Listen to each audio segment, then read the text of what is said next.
तू लोग क्या हवा और इस समय आईजा कैसे? हाँ हम है ठेकेदार रमेश सिंह और ये हमें हमार पार्टनर शशि दुबे। आज के रात तो हमने के पत्नी बाड़ू, यानी हमने आज के रात तोहरा साथे सुहागरात मनाई। ए अपन बकवास बंद कर। हाँ और खबरदार जी हमरा के छूला। हाँ जगदीश जी जल्दी आई ना। जगदीश जी जल्दी से आई ना। दो अजनबी आदमी आगे बढ़े।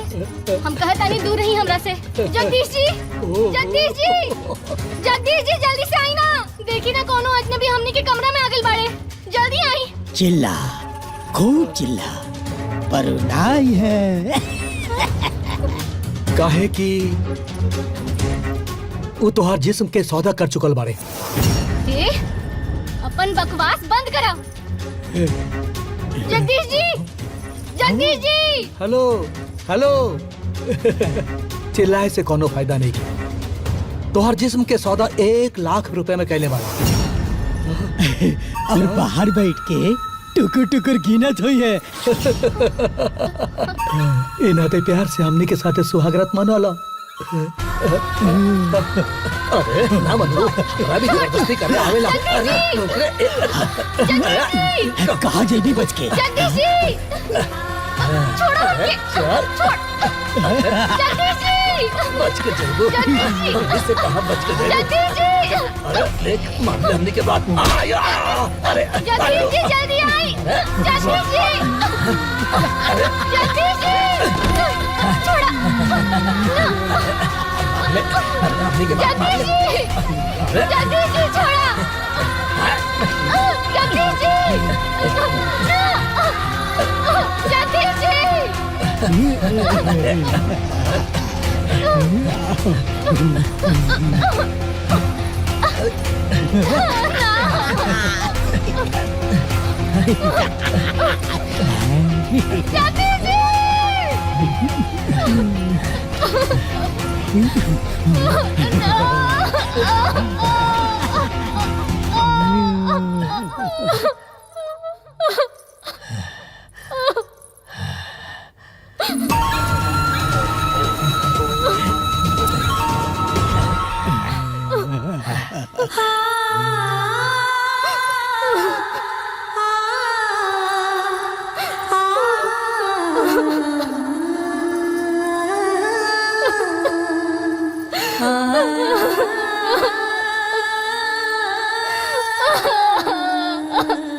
वादा कर हमरा से, तू हमार बेटी के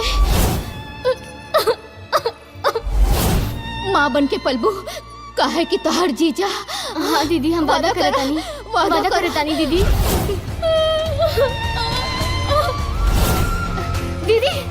दीदी खून दीदी।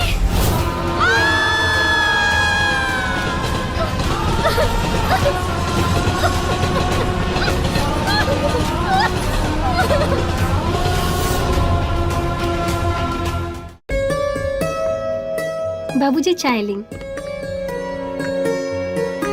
My the. अब तू जा बेटी। ठीक बा।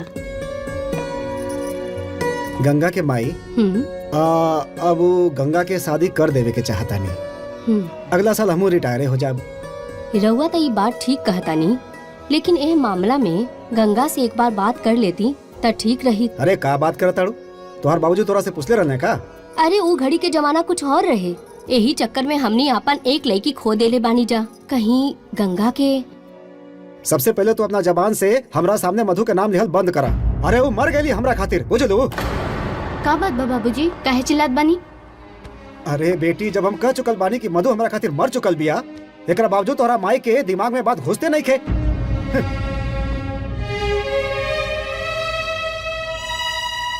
माई, जब बाबूजी के पसंद नहीं खे तो तू मधु दीदी के बात काहे करेलू? अच्छा ठीक है, तू जा, हम उनकरा के समझा के बात कर लेता नहीं। का बात करे का हमाई? काहे खातिर? ये कि तहार शादी कहीं फिक्स कर दी। माई, ई का नापचना बोल रहल बानी? और प्लीज अभी रउआ लोग हमार शादी वादी के बात मत करी। हम जात बानी।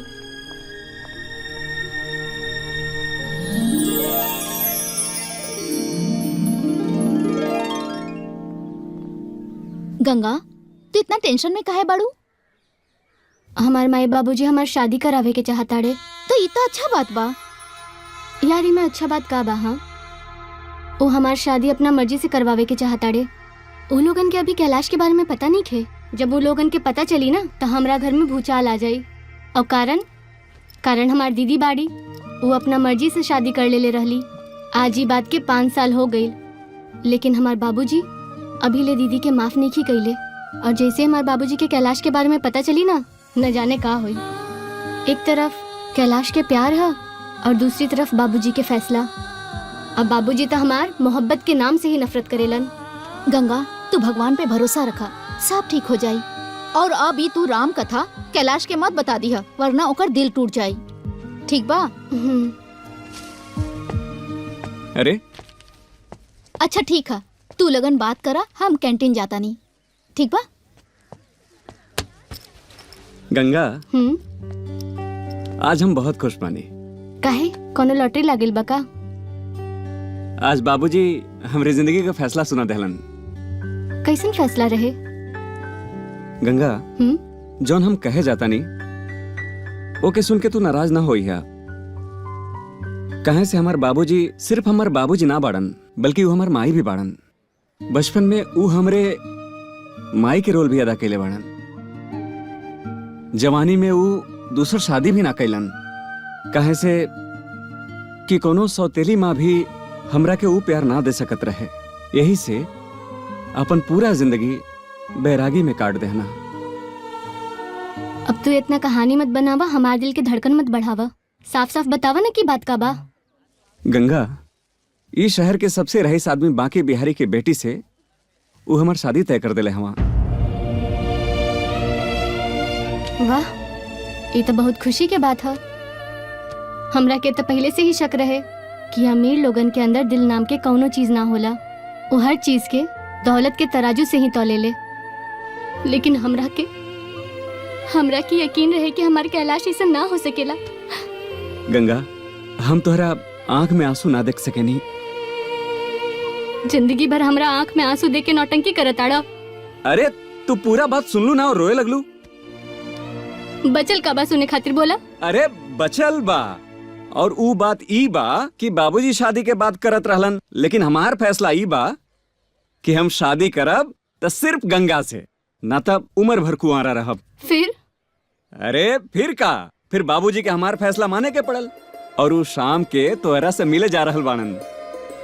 खबरदार, जो दोबारा हमरा साथी से मजाक किला तो हर गंगा जीते जी मर जाई। अरे मरे तोहार दुश्मन। अरे कैसन बात करता तू ये? अच्छा सुना, ये खुशी के मौका पे एगो किस दे दा। जब देत रहली तब तक कहला कि शादी के बाद देव, शादी के बाद लेब। अब सब कुछ शादी के बाद हुई। चला।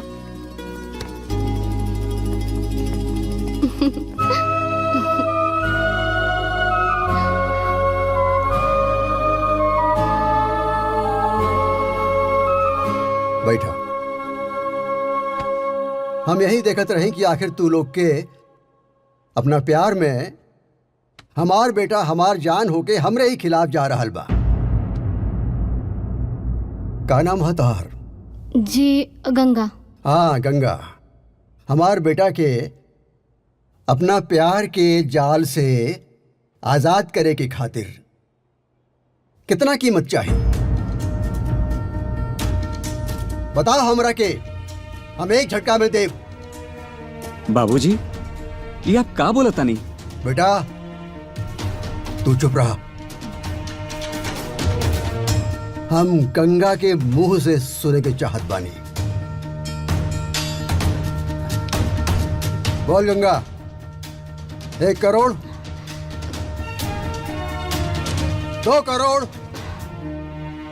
5 करोड़।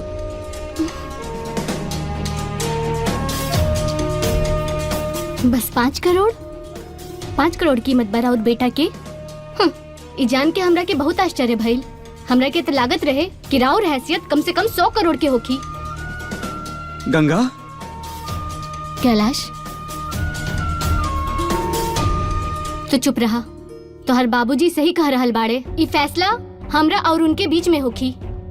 तब बाबूजी, हमरा और बेटा के अपना प्यार के जाल से आजाद कर देब, लेकिन ओकरा खातिर बस 5 करोड़ बहुते कम बा। तू दाम बोल, हम तैयार बानी।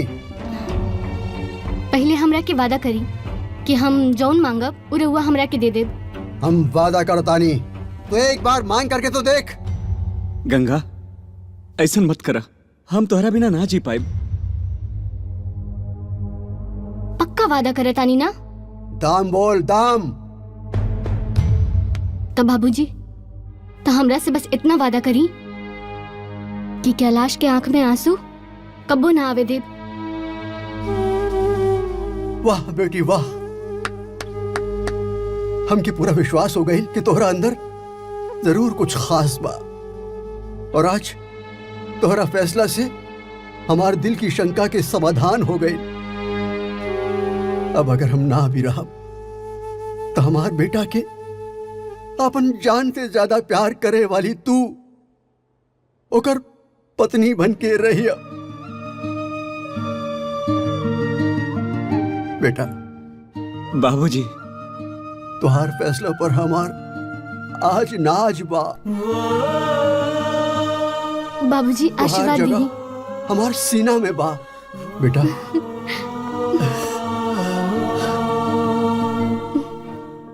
और सुना, अपन माई बाप से बात करके हमरा टाइम दे दिया। शादी के बात करे खातिर हम तोरा घरे खुद आए। जी बाबूजी। बेटा जी बाबूजी। ई गंगा के अब घर छोड़ के आवा। जा जा बेटा जा।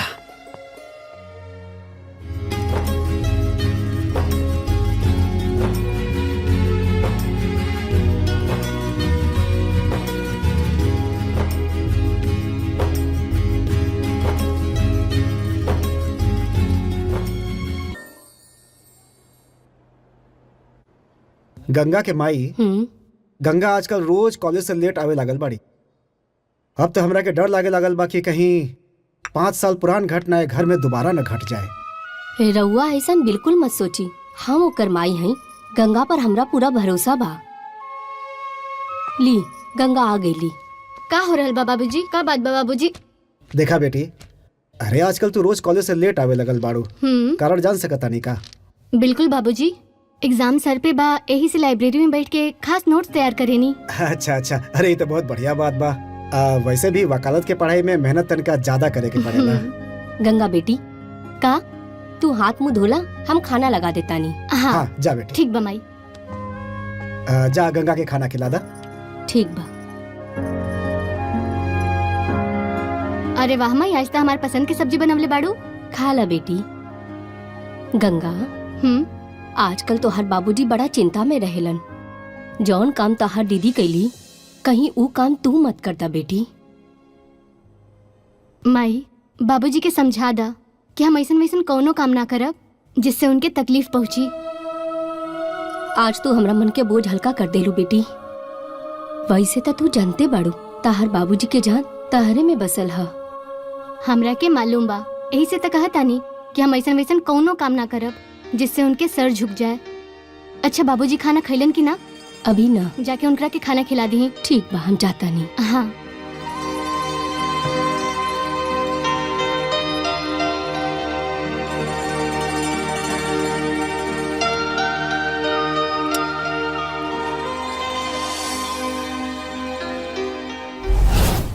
प्रणाम बाबूजी।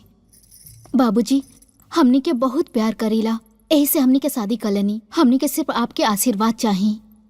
बेटी तू आज हमारे को अंतिम फैसला सुन ला। आज के बाद हम तोहरा लिए मर गए नहीं और तू हमरा लिए मर गई। रउआ से काहे बोला तानी जी? मधु अभी नादान बिया, रउआ तो समझदार बानी ना। अरे तू चुप करा। जितना भी नाटक हो रहा बानू ये सब तोहरे लाड़ दुलार के नतीजा बा। और आज के बाद जे एकर साथ दी ओकर से हमार कोनो रिश्ता ना। चला चला।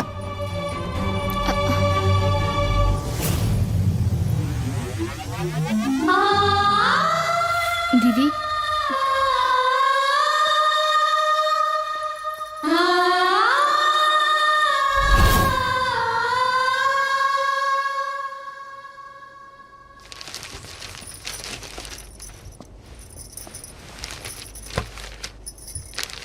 रउआ गंगा खातिर टेंशन में रहेनी ना? अब बिल्कुल निश्चिंत रही। हम अभी गंगा से सब साफ साफ पूछ के आवतानी। ऊ कहली कि हम ऐसा कोनो काम ना करब जौना से बाबूजी के सिर शर्म से झुक जाए। अब चली रउआ खाना खा ली। चला खाना लगावा, दोनों आदमी साथे खाना खा लेवल जाए। चली।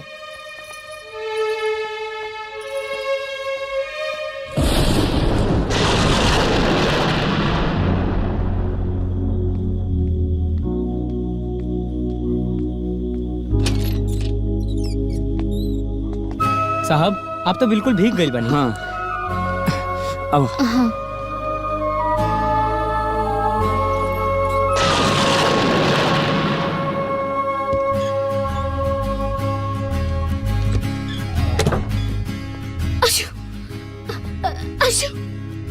ठंड लगल का?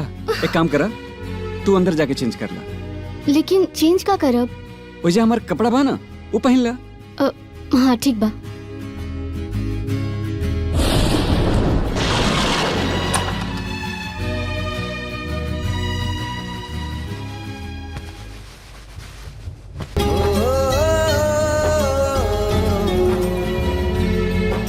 ऐसे का देख रहल बाड़ा? तो इतना खूबसूरत बड़ू हमरा आज तक पता ना रहे। इतना तारीफ कैला के कौनो जरूरत नहीं है, कुछ ना भेटाई।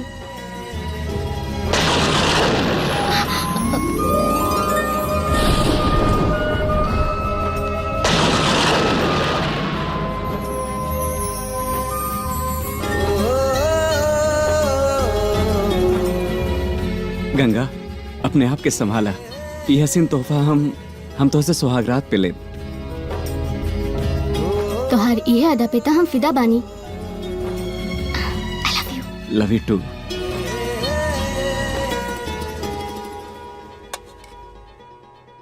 कहो इतना रात हो गई, गंगा भी लेना ही एली।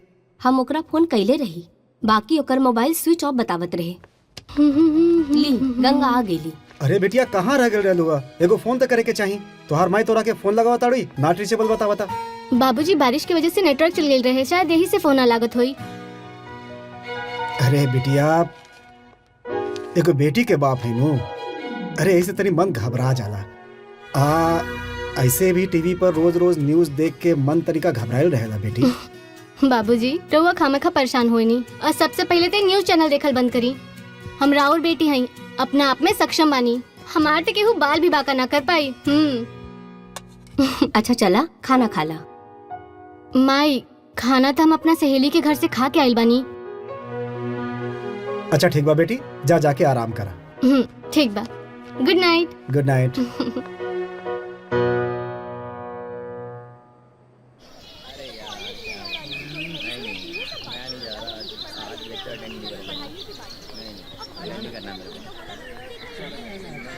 यार सुनीता तू ठीक कहत रहलू हा, कैलाश और लड़कन से हटके हा। तो के कैसे पता चलल? अरे कल जब हम कॉलेज से गए रहनी तो बारिश तो होत रहे तो हम पूरी तरह भीग गए रहनी। हाँ, कल तो हम भी पूरा तरह भीग गई रहनी। फिर आगे का भई? ओकरा बाद हम कैलाश के घर गए रहनी कि हमार कपड़ा थोड़ा सूख जाए। फिर का भइल? फिर का जोर से बिजली कड़कल। अब हम अपना आप के रोक न पवनी। इत तो बहुत अच्छा बात है। फिर आगे का भइल? आगे त ई भइल कि कैलाश हमरा के ठीक समय पे रोक देलस, ना तो हम पूरा दीवार पार करके ना अपना आप के कैलाश के बाह में समा जेती। हम तो से पहले ही कहले रानी, कैलाश बहुत अच्छा लड़का हा। जैसन तू सोचलू वैसन कुछ भी ना हा। आगे सुना तो का कहलस? बोला? वो कहलस कि ई तोहफा था हम तोरा से सुहागरात के दिन लेव। ये तो बहुत अच्छा बात है। ये देखा तोहार हीरो आ गई। ठीक है, बाय।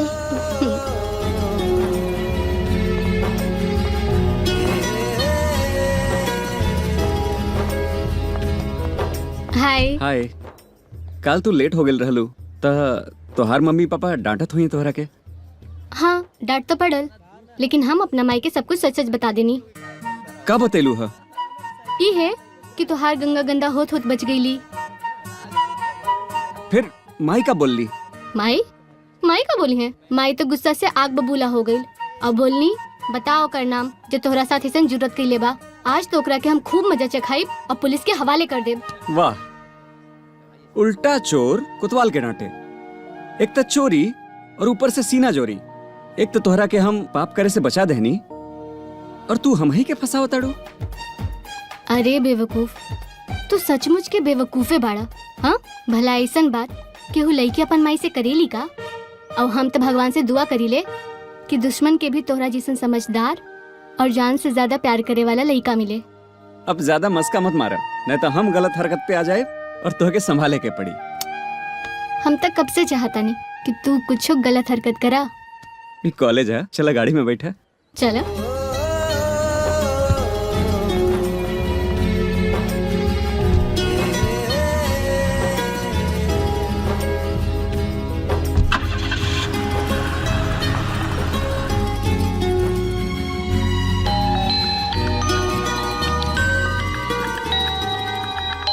माधुरी दी।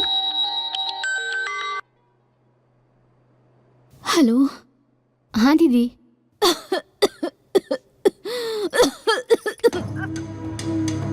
हेलो, हमार बहन गंगा। हाँ दीदी। का भइल दीदी? तबीयत ठीक नहीं के का? हमार तबीयत बहुत खराब है। गंगा, हमार तबीयत बहुत खराब है। अभी हमरा पास कोई नहीं खे। दीदी, ज्यादा तबीयत खराब बा का? गंगा, तू हमरा पास जल्दी आ जा। तोरा से हमके कुछ बात करे के। हाँ दीदी, हम सबके लेके आवत आनी। तू अपन ख्याल रखा, हम आवत आनी। आजा गंगा, आजा। बाबूजी।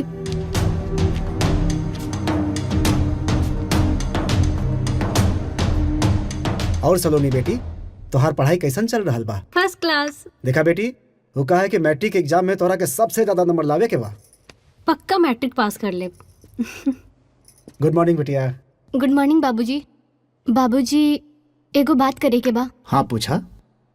पहले प्रॉमिस करी कि रवा गुस्सा ना करब। अरे बोला बेटी। बाबूजी, मधु दीदी के फोन आयल रहे। हमार बात सुन ला बाबूजी, उनकर तबीयत बहुते खराब बा। वो हमनी लोगन से मिले के चाहता नहीं। देखा, हमरा ओकरा से कोनो लेना देना नहीं खे। बाबूजी, मधु दीदी राउर बड़ बेटी बाड़ी, हमार बड़ बहिन बाड़ी, और ऐसन परिस्थिति में तो दुश्मन भी मदद करेला बाबूजी। फिर हमनी के तो आपन बानी सन। हाँ जी, गंगा ठीक कहत बिया। रउआ पुरान बात भुला दी। चली मधु की देख आवल जाए। ना, हम नहीं जा सकत। प्लीज बाबूजी, हमरा और आगे हाथ जोड़तानी। ठीक बा, रुआ अपन कसम मत तोड़ी, लेकिन कम से कम हमके तो जाय दी। प्लीज बाबूजी, प्लीज।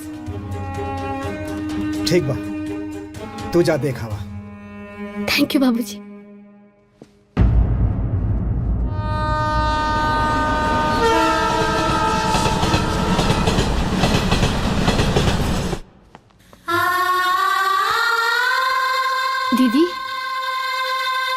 कैसन बाड़ू दीदी? गंगा हमार ई का बहन, हो गई तोहरा के? गंगा हमार बहन, आ गइलू तू, अब सब ठीक हो जाए। चिंता मत करा दीदी, हम अभी डॉक्टर के बुलावतानी। हाँ ना गंगा, बहुत देर हो चुकल है, अब कुछ नहीं हो सकत। ऐसन काहे कहत बाड़ू? हमारे पास समय नहीं है, हम जो भी कहब ओके ध्यान से सुनिए। हाँ दीदी बोला।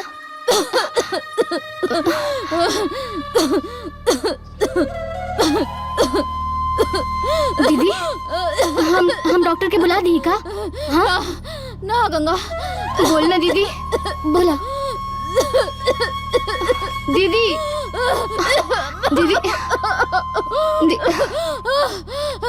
तू वादा कर हमरा से, तू हमार बेटी के माँ बन के पलबू, काहे कि तोहर जीजा। हाँ दीदी हम वादा करतानी, वादा करतानी दीदी। दीदी दीदी दीदी मनी दीदी दीदी हम डॉक्टर की बुलावतानी। दीदी दीदी खून, दीदी दीदी दीदी दीदी दीदी। अरे मधु, अरे ये क्या हो गई? जीजा जी अरे हमरा के छोड़ के चल गई, अब हम केकरे सहारे जिया? हे भगवान, तू कितना निर्दयी बा। अरे हमरा के उठा ले होता भगवान, अरे हमरा के अकेले छोड़ के चल गई। हे भगवान, हमरा के अकेले छोड़। जीजा जी, जीजा जी शांत हो जाएं जीजा जी, शांत हो जाएं। उन्हीं के केट आ सकेला जीजा जी, शांत हो जाएं। कैसे शांत हो जाए गंगा? इंसान है हम, पत्थर नहीं। हमरो दिल बा। हे भगवान, हे निर्दयी भगवान।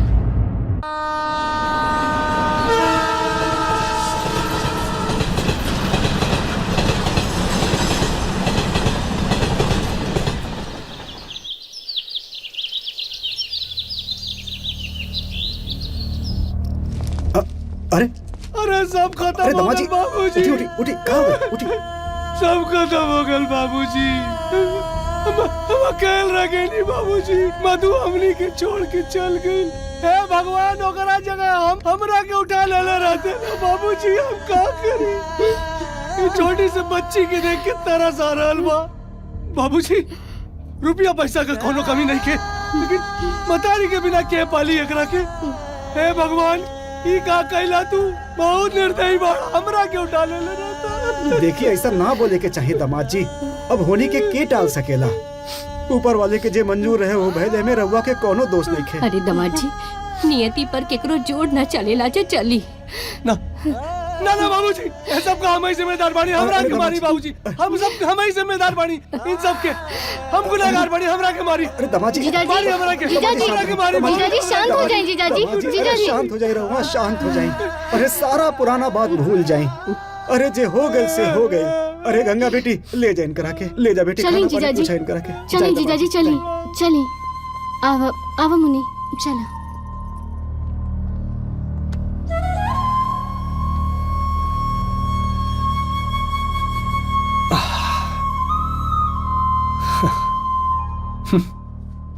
दो चार दिन में मुन्नी तोरा से कितना घुल मिल गई बाना। सच में सही कहल जाला कि मौसी मतारी समान होले, और तू आज साबित के देलू बहुत प्यार करेलू तू मुन्नी से। बाबूजी, रहुआ एकदम ठीक कहता नहीं दामाद जी। कहो जी। चल।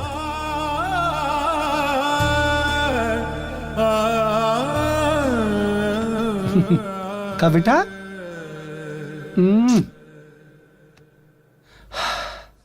ए जी, हमर दिमाग में कुछ बात आवता। बोला। देखा तानी, 2-4 दिन में मुन्नी गंगा से कितना घुल मिल गई बिया। लगाता कि गंगा ही ओकर माई बिया। बात तो ठीक कहा ताड़ू। त काहे न गंगा के शादी दोबारा दामाद जी से कर दियल जाओ। पता न सौतेली माई कैसन आई। तोहरे बात में दम तो बा, लेकिन ए मामले में गंगा के राय लेहल भी बहुत जरूरी बा। ई लीही चाय। माई चाय पी ली। हाँ रुका गंगा, तोरा से जरूरी बात करे के बा। हाँ माई बोला, का बात बा? बेटी गंगा, हमनी के देखा तानी कि मुन्नी तोरा से बहुत घुल मिल गई बिया। ऐसन घुल मिल गई बिया कि ऊ मतलब अपना माई के भी भूल गई बिया। हाँ सही कहा तानी बाबूजी। बेटी तो हमर तोहर माई के मन बानू कि तू दामाद जी से शादी कर ला।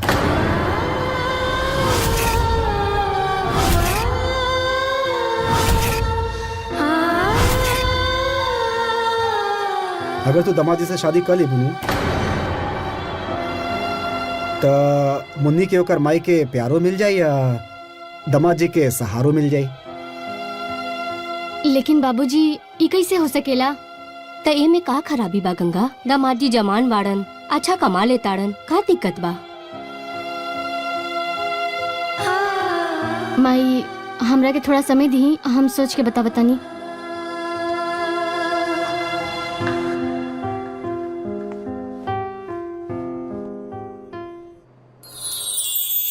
गंगा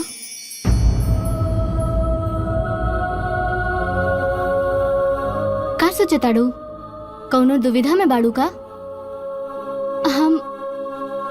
हम कैलाश के धोखा ना दे सकेनी। और अभी हम ऐसन मोड़ पर खड़ा बानी जहाँ पे कौनो भी फैसला लेवल हमरा ला बहुत मुश्किल बा। एहमे मुश्किल के कौन बात बा? अगर तू अपन जीजा से शादी करे खातिर हाँ कर देबू तो ये तो पुण्य के काम है ना। और पुण्य करे के मौका सब कहियो के ना मिलेला, तोहरा के मिलल बा और तू पीछे भागत आड़ू। अरे हम कैलाश के साथ जिए मरे के कसम खइले बानी और एक ही पल में हम केहू और के हो जाई? ना ना, ये हमरा से ना हो पाई। वाह गंगा, तू तो खाली अपना बारे में ही सोचत आड़ू, अपना ही खुशी के बारे में सोचत आड़ू।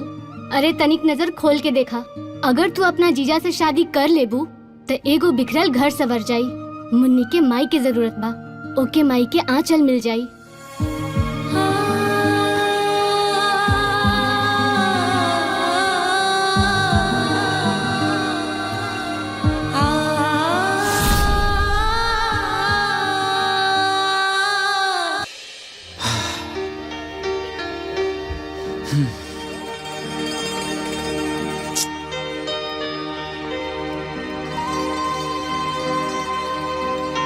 कंप्लीट कर ले वो तो अच्छा रही। कंप्लीट कर ले। हाँ ठीक बा। अरे सुनीता, हेलो, चलो ठीक बा। Hi bye.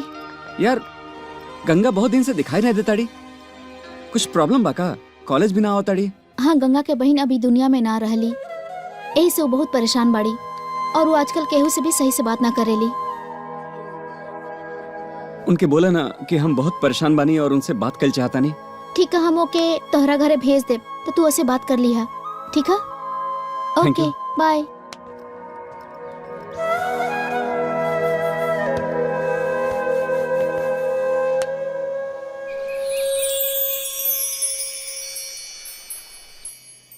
कैलाश, तू ही हमरा के सही सलाह दे सकेला। गांव में हमार सहेली, ओकर बड़ बहन गुजर गईल। ओके एक छोट सी बच्ची बा और वो बच्ची अपना मौसी के ही अपना माई माने ले। बेचारी के सर से माई के ममता हट गईल और पता बा वो बच्ची अपन मौसी के ही अपन माई मान ले। और अब के पूरा परिवार वाला यह चाहे ले कि बच्ची के खुशी के खातिर वो बच्ची के ख्याल मौसी बन के ना बल्कि माई बन के रखे। अब ऐसन सिचुएशन में तू ही बतावा कि हमार सहेली के का करे के चाहिए। गंगा, हमरा हिसाब से घर वालन के और बच्ची के खुशी के खातिर तहरा सहेली के ओकरे माई का प्यार देवे खातिर तैयार हो जाए के चाहिए। गंगा, हम वकालत के पढ़ाई पढ़तानी, हमरा सब समझ में आ गल कि ये कहानी तोहरा सहेली के ना बल्कि खुद तोहारी है। हाँ कैलाश, ये कहानी हमरे है, लेकिन हमार हिम्मत ना रहे कि हम तोहरा से बता पाई। गंगा, हमार बात माना और अपने जीजा से शादी कर ला। कैलाश, गंगा, मिलन के नाम ही प्यार ना होला बल्कि जुदाई के दूसरा नाम भी प्यार ही होला। हम तोहरा याद के सहारे अपन जिंदगी जी ले। जा गंगा।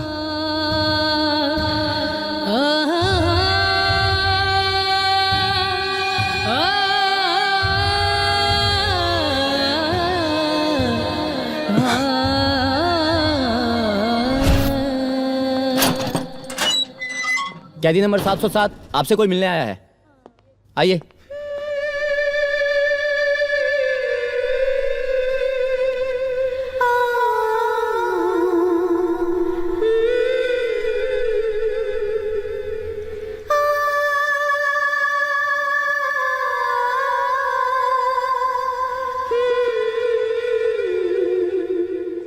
घनश्याम जी, आप चिंता ना करिए, मैं आपकी बेटी को इंसाफ दिलाऊंगा।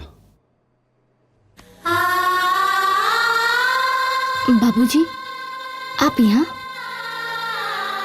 बेटा, हम यहाँ अपन बाप के फर्ज अदा करे आयल बानी। आप ई वकील साहब हवन और तोरा से कुछ पूछल चाहत हवन।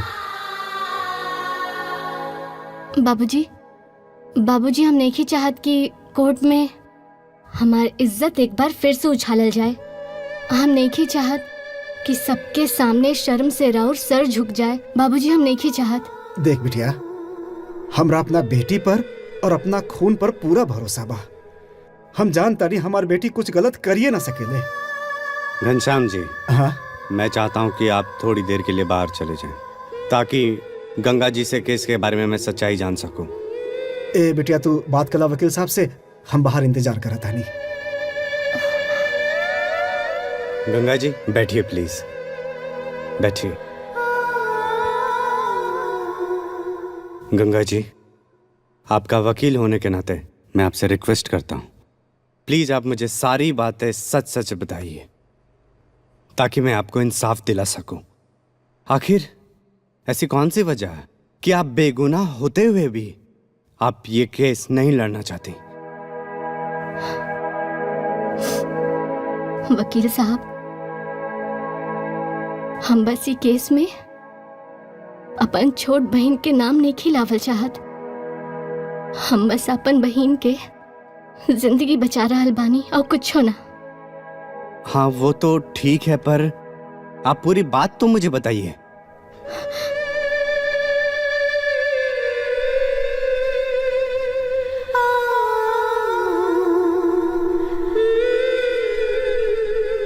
वकील साहब, हमार पति इंसान के रूप में हैवान रहे।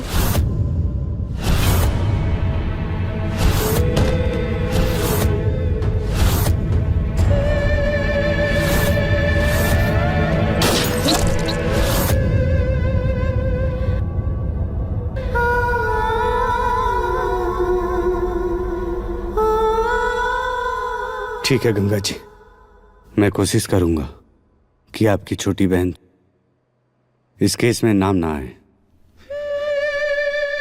कैदी नंबर 707, चलिए आपके मिलने का समय खत्म हुआ।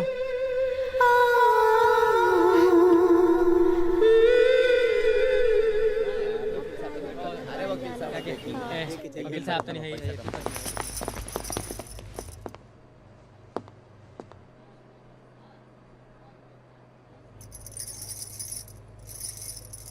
आज की कार्रवाई शुरू की जाए।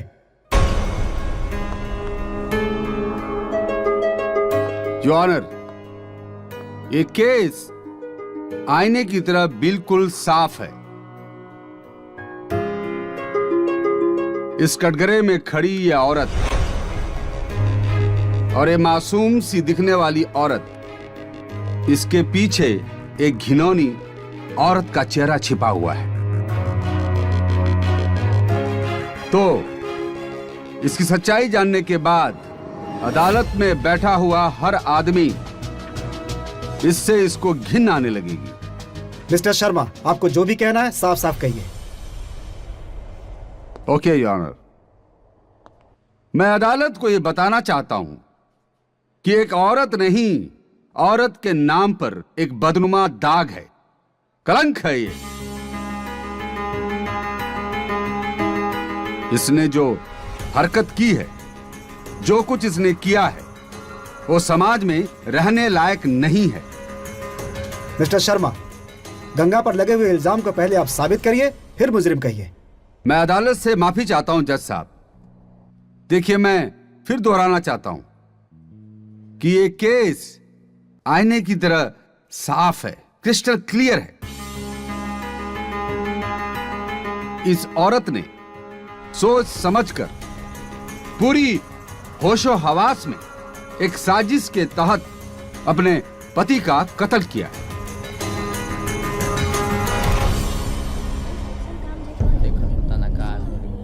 देखा जज साहब का फैसला सुनावे ले। ऑर्डर ऑर्डर, शांत हो जाइए।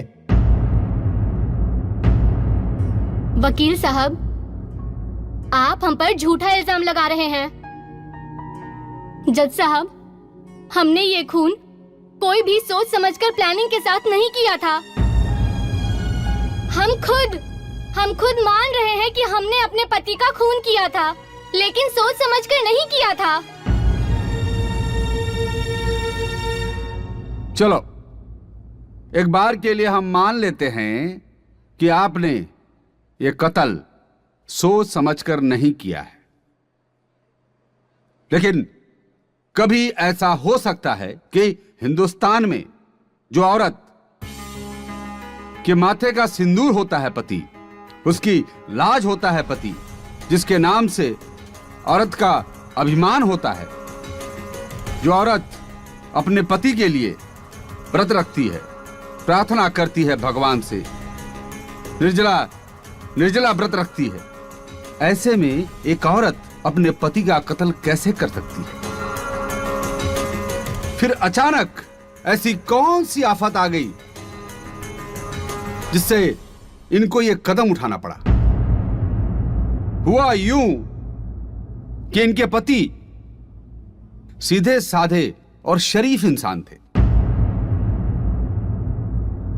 और ये इनके गैर मर्दों के साथ इनके संबंध थे।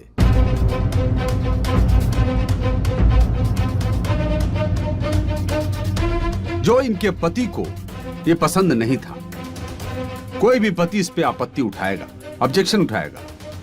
उन्होंने कई बार इनको समझाने की कोशिश की, फिर इन लोगों का आपस में झगड़ा भी हुआ, लेकिन इन्होंने माना नहीं। एक बार इनके पति ने इनको रंगे हाथों गैर मर्दों के साथ पकड़ लिया।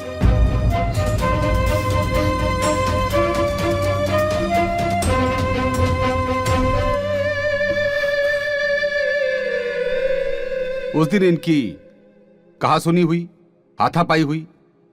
मौका देखकर गंगा देवी ने अपने पति को पिस्तौल से उड़ा दिया।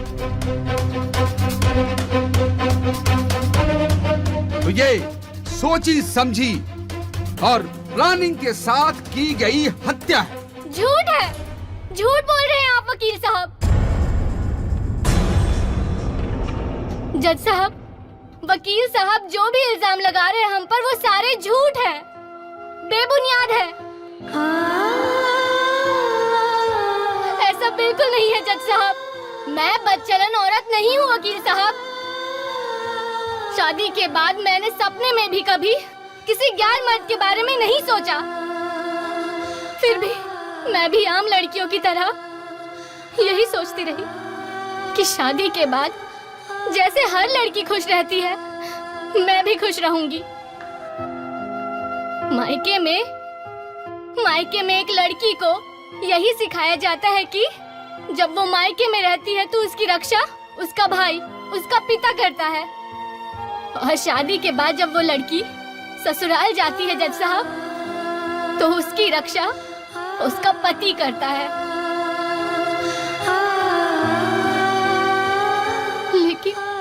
लेकिन जज साहब, मेरे साथ ऐसा नहीं हुआ। जब रक्षा करने वाला पति ही भक्षक बन जाए, तो हम जैसी औरतें कहां जाएं? बोलिए जज साहब। गंगा, आप साफ साफ बताइए कि अदालत को क्या कहना चाहती हैं? जज साहब, मेरी शादी जगदीश से हुई थी और मैं अपने माँ बाप को छोड़कर उसके घर खुशी खुशी जा रही थी। हर लड़की की तरह मेरा भी सपना था कि मैं अपने ससुराल, अपने पति का, सबका ख्याल रखूं। और जैसे कि हर लड़की सुहाग रात में अपने पति का इंतजार करती है, वैसे मैं भी जज साहब जगदीश का इंतजार कर रही थी।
तू लोग क्या हवा और इस समय आईजा कैसे?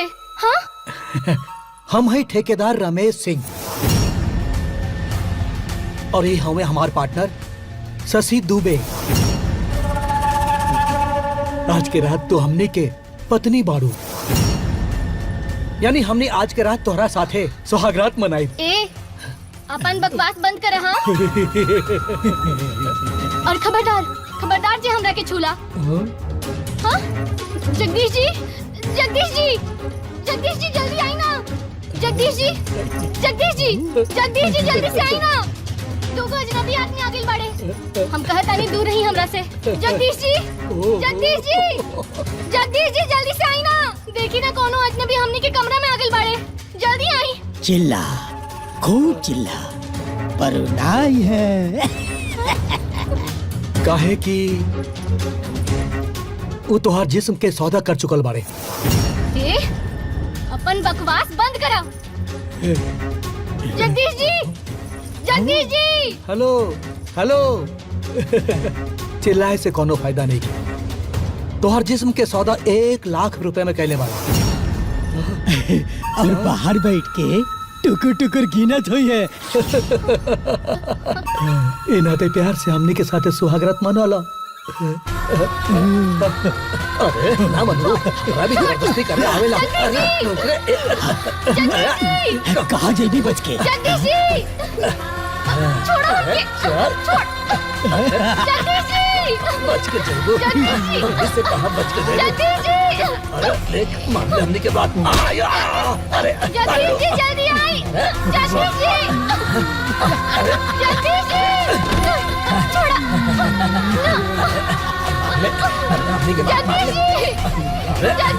छोड़ा। जगदीश जी छोड़ा। जगदीश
वादा कर हमरा से, तू हमार बेटी के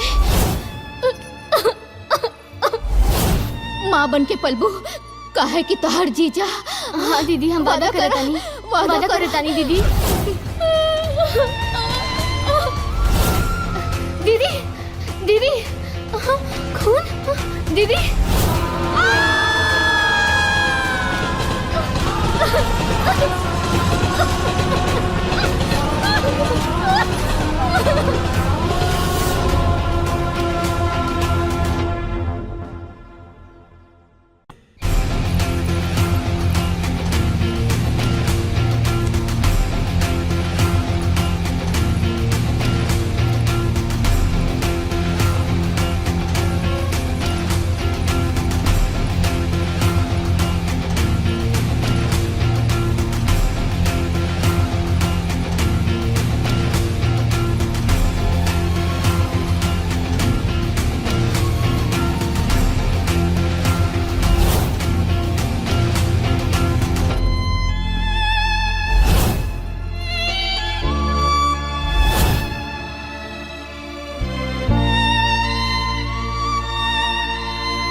रुक।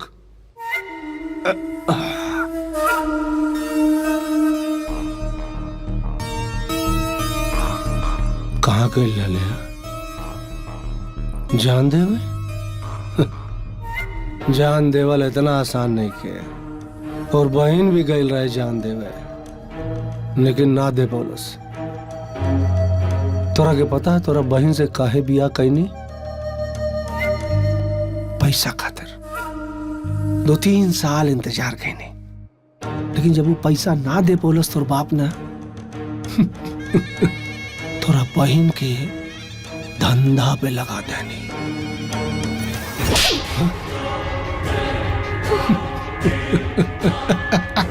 मुन्नी? हाँ, मुन्नी हमारा बच्ची भी है। मुन्नी के पैदा भइला के बाद धंधा पे लगाऊनी, लेकिन ये जो तो कैले है ना, तोर बहने ये सब करत रहे। लेकिन बहुत बहुत महान रहे तोर बहन। अपने तो गइल, जा जा तोरा के हमारे पास सौंप गई। अरे हमके ना हमार बहन जैसे मत सोचिया कि सब कुछ बर्दाश्त करते रहब और हम वापस यही जाए ये खातिर आइल बानी, सिर्फ मुन्नी खातिर आइल बानी, और तू अपने आप के संभाल के रखा।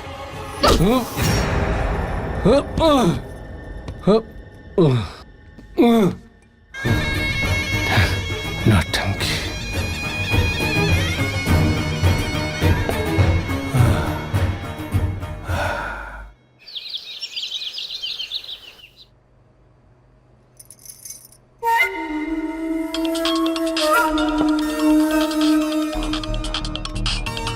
अरे सासू माई का फोन। हाँ दामाद बाबू।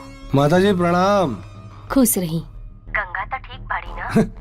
अरे अरे रहुआ बिल्कुल चिंता ना करी। हाँ, गंगा के हम अपना जान से ज्यादा प्यार करी ले। गंगा कहाँ बाड़ी? हाँ, गंगा कहाँ गई? हाँ, गंगा तक आराम कर रहा बानी। हाँ, राहुल तबीयत कैसन बा? तबीयत हमारा तबीयत के काबिल माता जी, हमार तबीयत बिल्कुल ठीक बा। बहुत दिन से फोन ना आवत रहे, बात करे के मन कइला, यही से फोन कइला। अरे अरे बहुत अच्छा कहनी माता जी। हाँ, गंगा से बात कराई का? जरा बात कराई। अच्छा तने होल्ड करी, हम बात कराओ तनी। हम बात।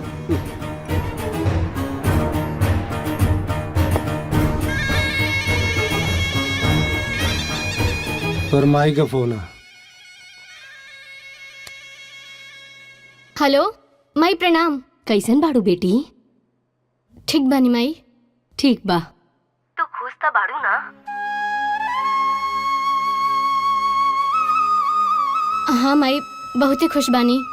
ठीक बा, यही जाने खातिर हम तहरा के फोन कैनी हा। चला रखा, बाद में हम तहरा के फोन करब। ठीक बा माई, प्रणाम।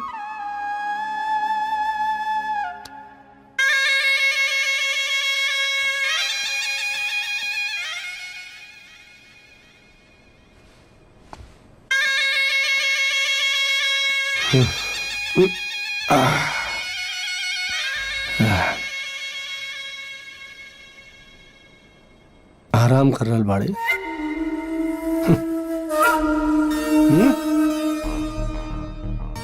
हमार बात सुन,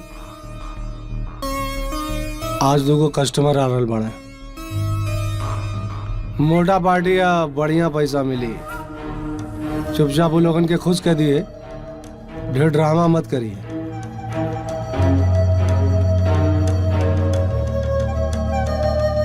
एक काम काहे नहीं करत? ज्यादा पैसा कमाए के बा तो ले चल के हमरा कोठा पे बेच दा। बेच देते, लेकिन कोठा पे कमीशन न देवे के पड़ेगी। हमरा के पूरा माल चाहिए, कमीशन बर्दाश्त ना होला। तोहरा जैसा नीच आदमी हम ना देखनी है। और देखबे भी ना।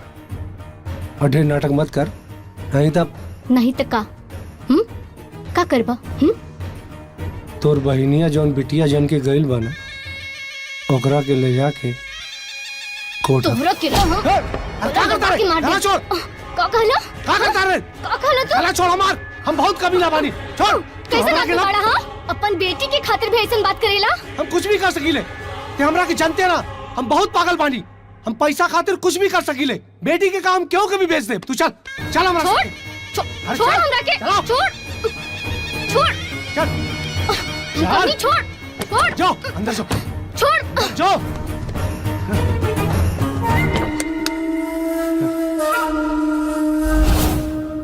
मेरा पति एक दलाल था जो अपनी ही पत्नी के जिस्म का धंधा करता था। जज साहब, मैंने तो आत्महत्या करने की भी कोशिश की, लेकिन मेरी आंखों के सामने मेरी बहन की बेटी का चेहरा सामने आ गया। उससे किया हुआ वादा सामने आ गया। जज साहब, जहां तक मेरी आत्मा बोल रही है, मैंने अपने पति को मारकर कोई गुनाह नहीं किया है, बल्कि इस धरती से मैंने एक बोझ कम किया है, क्योंकि मेरा पति मेरी ही बहन से जिस्म फरोशी का धंधा कराता था।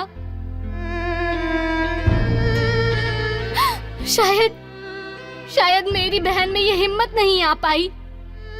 शायद वो डर गई थी जज साहब। शायद वो किसी को बता नहीं पाई, क्योंकि उसे डर था कि अगर वो बताती तो उसके माँ बाप की इज्जत सारे बाजार उछाली जाती।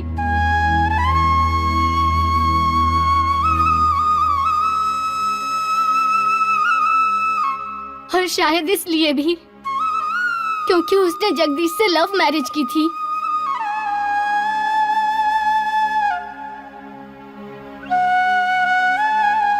हमारे घर वाले जज साहब इस बात से नाराज थे।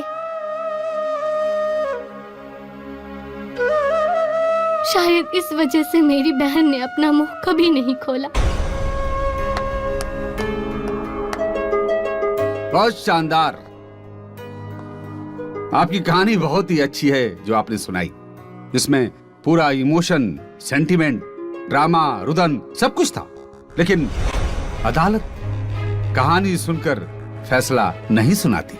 उसके लिए ठोस सबूत चाहिए और गवाह चाहिए। अगर ऐसा होता तो हिंदुस्तान में सारे खूनी, सारे गुनहगार अपनी अपनी मनगढ़ंत कहानियां सुनाकर छूट जाते। आप ये बताएं कि आपके पास कोई ठोस सबूत या गवाह है या नहीं? गंगा देवी, आप क्या अदालत को बताएंगी जब आपके साथ बलात्कार हुआ तो आपने पुलिस में एफआईआर क्यों दर्ज नहीं कराई?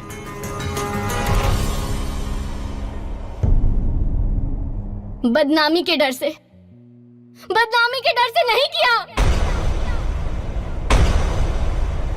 बदनामी तो आज भी हो रही है और भरी अदालत में हो रही है, समाज में हो रही है, दुनिया में हो रही है। आप एक पढ़ी लिखी समझदार औरत हैं। अगर आपने एफआईआर दर्ज कराया होता, जगदीश और उसके दोस्तों के खिलाफ उनकी गिरफ्तारी हो चुकी होती, आप इन सब गुनाह से बच जाते, लेकिन आपने ऐसा नहीं किया। जज साहब, मैं गंगा देवी के पिताजी को कटघरे में बुलाना चाहता हूं। इजाजत है। घनश्याम जी, अदालत आपसे जानना चाहती है कि आप कैसे पिता हैं जो अपनी बेटी की शादी एक ऐसे इंसान से कर दी जो औरतों की दलाली करता था, मतलब जिस्म फरोशी का धंधा करता था। आपकी आत्मा, आपका जमीर कभी आपको खुद को जलील नहीं किया?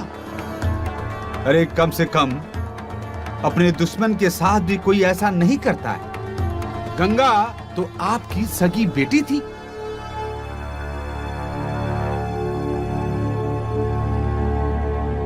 वकील साहब, मुझ पे आप गलत इल्जाम लगा रहे हैं। इल्जाम मैं नहीं लगा रहा, आपकी बेटी लगा रही है। या तो आप झूठ बोल रहे हैं या फिर गंगा झूठ बोल रही है। वकील साहब, मैं पहले से नहीं जानता था कि मेरा दामाद ऐसा काम करता है। तो आप ये कहना चाहते हैं कि आपका दामाद क्या करता था ये आपको पता नहीं था? तो जज साहब, इनके अनुसार इनका दामाद एक शरीफ आदमी था।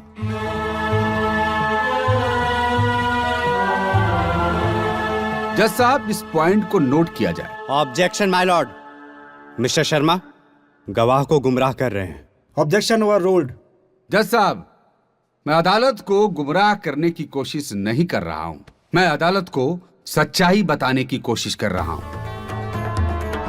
हाँ, तो घनश्याम जी, आप क्या कह रहे थे? वकील साहब, मैं पहले से नहीं जानता था कि मेरा दामाद ऐसा काम करता है। तो आप झूठ बोल रहे हैं? जी नहीं। तो आपकी बेटी झूठ बोल रही है?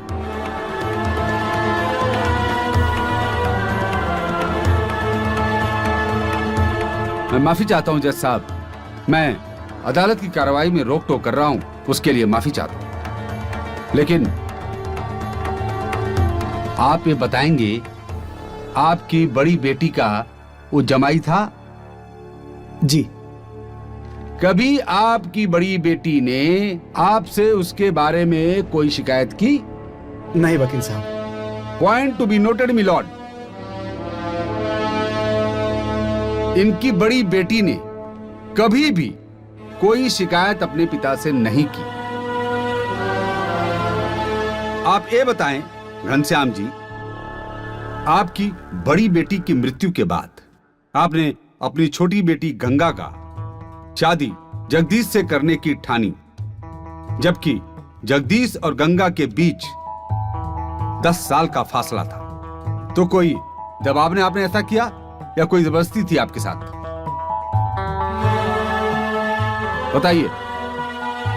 योर ऑनर, हमारी बड़ी बेटी की अचानक मृत्यु हो गई थी और हमारे दामाद जी एकदम से टूट गए थे और खोए खोए रहने लगे थे। और हमारी बड़ी बेटी की एक बिटिया भी थी। यही सब देखते हुए हम लोगों ने आपस में विचार किया और अपनी गंगा की शादी उनसे करवा दी। मिलॉर्ड, मैं अदालत को बताना चाहता हूं कि जगदीश का खून गंगा देवी ने होशो हवास और पूरी तरह सोच समझकर साजिश के तहत की। आपके पास कोई ठोस सबूत, कोई गवाह है तो पेश करें। योर ऑनर, इनके पास न कोई गवाह है ना कोई सबूत है। That's all your honour. अब आप जा सकते हैं।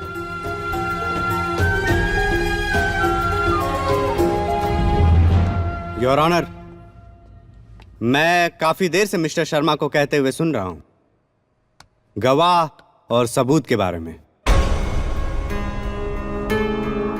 जिस केस में ये शुरू से कहते आ रहे हैं कि ये केस आईने की तरह साफ है। वो इस केस में ये नहीं देख रहे हैं कि हमारी मुवक्किल ये खुद ही गवाह है उस केस की। दूसरी अहम बात जो मैं कोर्ट के सामने पेश करना चाहूंगा, गंगा देवी के पति मिस्टर जगदीश ना ही करोड़पति थे, ना ही उनका लाखों का इंश्योरेंस था। फिर गंगा देवी उनका कत्ल क्यों करेंगी, उनकी हत्या क्यों करेंगी जज साहब? गंगा देवी ने अपने पति को मारा सिर्फ अपनी आत्मरक्षा के लिए, और कानून की नजर में आत्मरक्षा करना कोई भी जुर्म नहीं है। बस दैट्स ऑल योर ऑनर।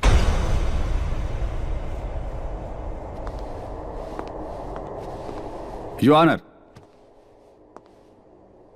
मैं अदालत के सामने एक ऐसा सबूत पेश करने जा रहा हूं जिसको देखकर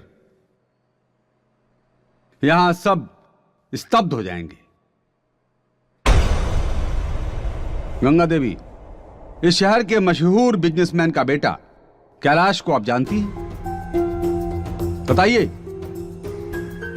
वकील साहब, उनका इस केस से कोई लेना देना नहीं है। लेना देना है।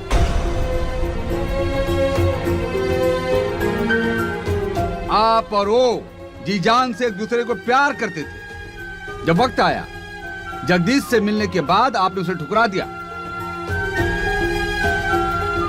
जज साहब, हाँ ये सच है कि हम और कैलाश एक दूसरे से बहुत प्यार करते थे और एक दूसरे से शादी भी करना चाहते थे। लेकिन हमारी बहन की मौत के बाद हमने अपना फैसला बदल दिया जज साहब। फैसला बदल दिया था या बदला लेने के लिए बदल दिया था? ठीक है, आपने शादी कर ली, लेकिन आज तक कैलाश ने शादी क्यों नहीं की? अगर वो बदलता तो शादी करता। शादी नहीं की, वो अभी भी कुंवारा बैठा है और आपने उसको छोड़ दिया। जैसे ही आप और जगदीश मिले, आपने उनसे शादी कर ली और जगदीश जी एक सच्चा और शरीफ इंसान था, तो आपका प्लान सक्सेस हो गया। एक ऐसा इंसान जिसको कभी भी आसानी से बेवकूफ बनाया जा सकता है, और उसके पीछे आप उसकी गैर मौजूदगी में गैर मर्दों के साथ अय्याशी करने लग गई थी। जज साहब, यह औरत निहायत बदचलन और अय्याश है। तो जज साहब, इतना ही नहीं, इसको पता था कि जगदीश को बेवकूफ बनाना बहुत आसान है और वो सिंपल और सीधा इंसान था। जब उसको इनके कारनामों के बारे में मालूम पड़ा तो इनसे इनकी कहा सुनी और बहस हुई, मगर एक दिन अचानक रात को वो जल्दी आ गया। जब अपने कमरे में आया तो इसको रंगे हाथ किसी गैर मर्दों की बाहों में पाया। फिर वही जगदीश ने उसको कहा, ये तुम क्या कर रही हो? फिर इनको ये बर्दाश्त नहीं हुआ और इन्होंने उसको गोली मार दी। जज साहब, ये पूरी वारदात, इनका कारनामा, इनके दिमाग की सोची समझी उपजी हुई साजिश थी। इसका इस्तेमाल इन्होंने बड़े तरीके और बड़ी और स्मार्टनेस के साथ किया, क्योंकि ये मरी नहीं, क्योंकि इसको पता है, क्योंकि सेल्फ डिफेंस में अगर किसी को आप मारते हो तो वो कोर्ट में क्राइम नहीं माना जाता। जज साहब, सेल्फ डिफेंस में नहीं किया है। इन्होंने ये खून पूरी तरह से होशो हवास में जानबूझकर जगदीश का कत्ल किया है। That's all, Your Honor.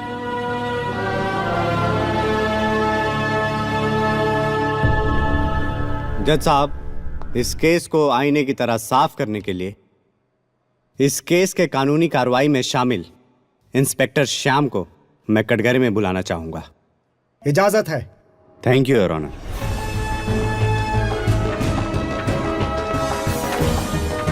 जय हिंद सर। मैं जो कुछ कहूंगा सच कहूंगा सच के सिवा कुछ नहीं कहूंगा। इंस्पेक्टर श्याम, आपके कटघरे के सामने जो महिला खड़ी है, इनको गौर से देखिए और बताइए, क्या आप इन्हें पहचानते हैं? जी सर, उस रात थाने में ये मेरे पास आई थी और इसने बोला कि इसने अपने पति का खून कर दिया है। रस चुएला, ए हो रस चुएला, जैसे मावा के मोजर। ए दिया, हे जी हजूर। ये बताओ, ये हम हीरो ना बन सके निका? हुजूर, आप जब पर्दा पाए तो एकदम छा जाए। सुनना, सुननी हो कि भोजपुरी के 3 गो हीरो मंत्री बन गई ना? हाँ सर, 2 जन तो पहले ही से रहे हैं, एगो नया आके जुड़ गए।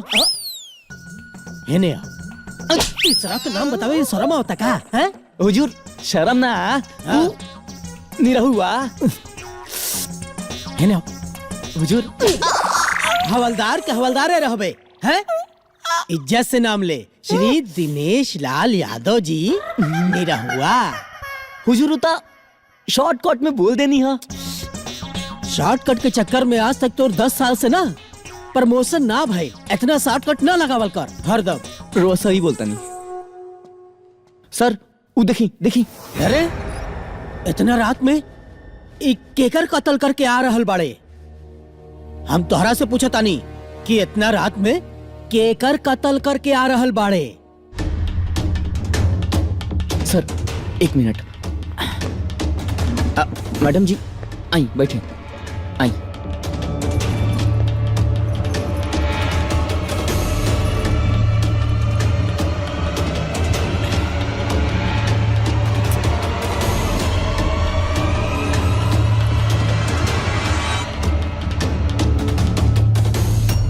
अरे सुनात नहीं के का?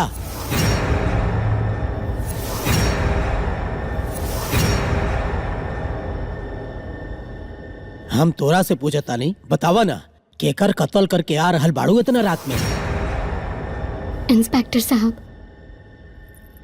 जब केहू इंसान के ऊपर जुल्म बेइंतहा हो जाला तो मजबूर होके ओके कानून के अपना हाथ में लेवे के पड़ेला।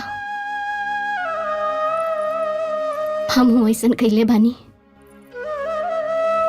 हम अपना पति के खून करके आ रहल बानी। का? पति के मर लू?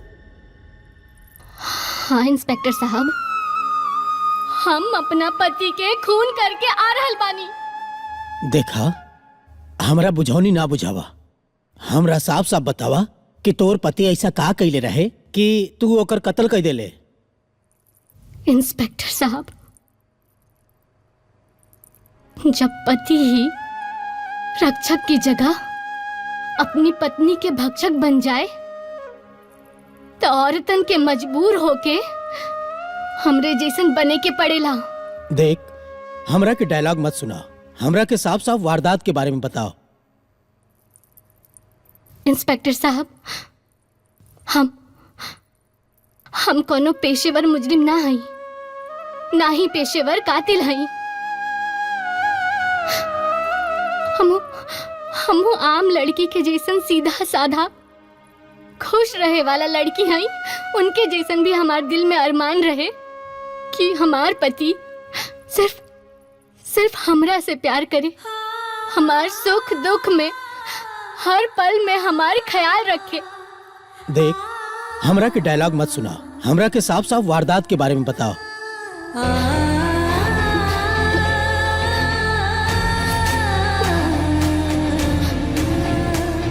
इंस्पेक्टर साहब,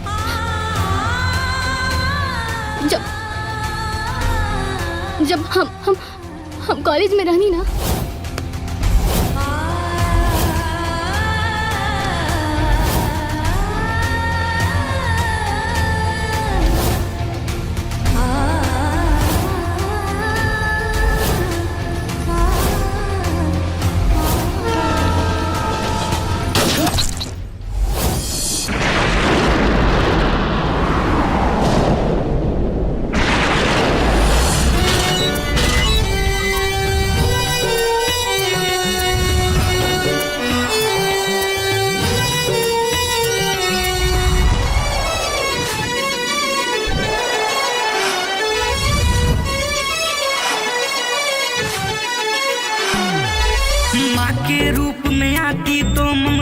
की तू भंडार लगे, काली रूप धरे दुष्टों को काल का तार लगे।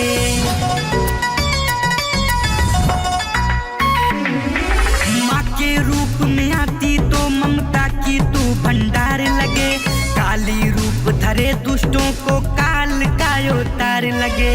हरे रूप चंडी का जब तू है, हरे रूप चंडी का जब तू थर थर कांपे ये जहां। जय हो नारी शक्ति तेरा हर रूप है महान। जय हो नारी शक्ति तेरा हर रूप है महान।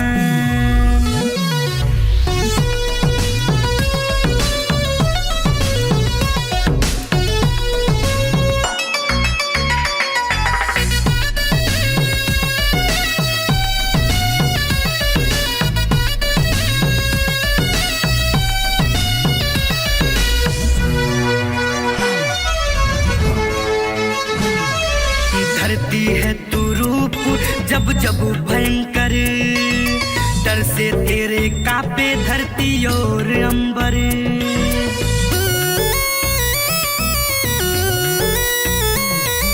ना जाने कैसा है तेरा माया, कोई भी ना इसको समझ पाया।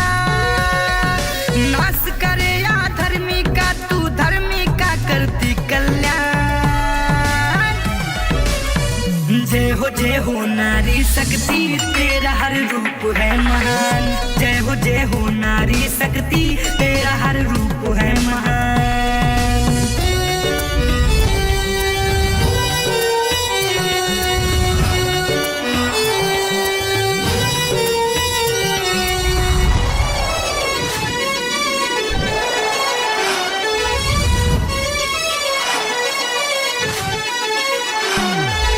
सारा ये ब्रह्मांड तेरे आगे हारा, भीम को हो जिसने पाया किनारा।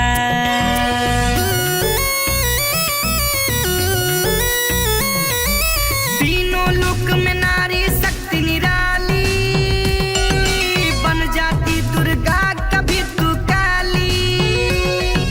वात्सल्य प्रचंड रूप में हर नारी लगती विद्वान। जय हो नारी शक्ति तेरा हर रूप है महान। जय हो नारी शक्ति तेरा हर रूप है महान।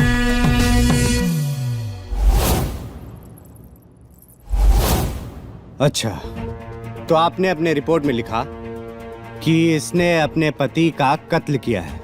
जी। तो क्या आपने वारदात में जाकर जानकारी ली? नहीं, जब उसने अपना जुर्म स्वीकार कर लिया जज साहब, तो मैंने अपना तहकीकात करने वहां पे नहीं गया। आपने इसके पीछे की जानकारी जानने की कोशिश नहीं की? क्योंकि थाने में खुद आकर बोली मैं खूनी हूं और अपना जुर्म स्वीकार कर लिया। पर आपकी ड्यूटी क्या बनती है कि आप वहां जाकर इस मामले की तहकीकात करते?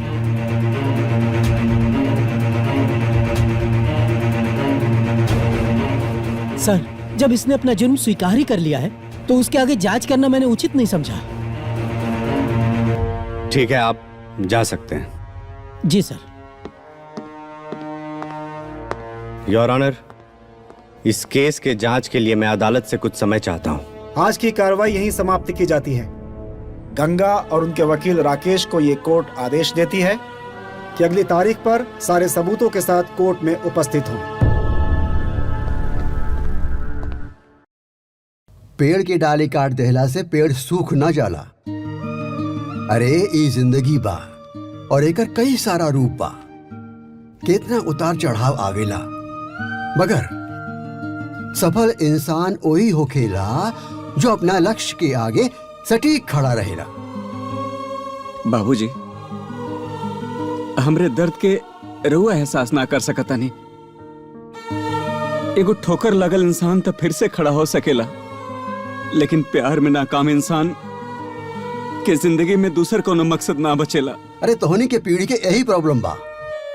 बात के तो जानकारी बा, लेकिन उकर असली मतलब पता नहीं खे। अरे बेटा, दुनिया काबिल इंसान के सलाम करेला।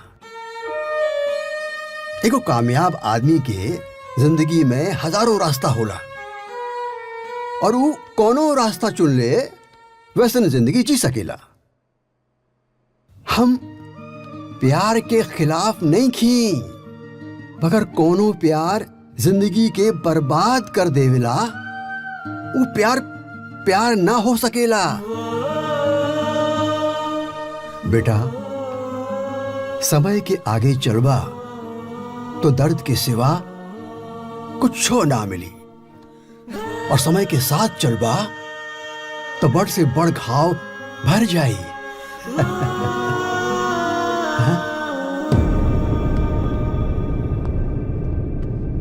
आज की कार्रवाई शुरू की जाए। योर ऑनर,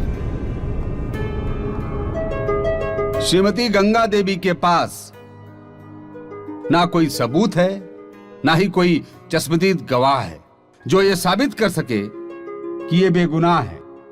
जज साहब, जिससे जो ये कह सके कि इनकी कही हुई बात सच है।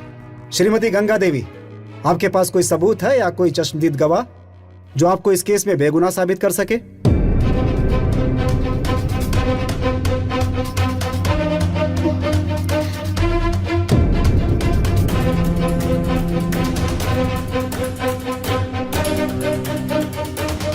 कोई नहीं है। अदालत सारी बातों को सुनने के बाद इस निष्कर्ष पर पहुंची है कि गंगा एक निहायत बदचलन औरत है, जिसके अपने पति के रहते हुए भी गैर मर्दों के साथ भी संबंध थे। यह किस्सा उसके पति को पता चल जाने के बाद गंगा ने अपने पति को मार डाला। इसीलिए ये अदालत दफा 302 के अंतर्गत। जज साहब, मुझे इस केस के बारे में कुछ बताना है। आपको जो कुछ भी कहना है कटघरे में आकर कहिए।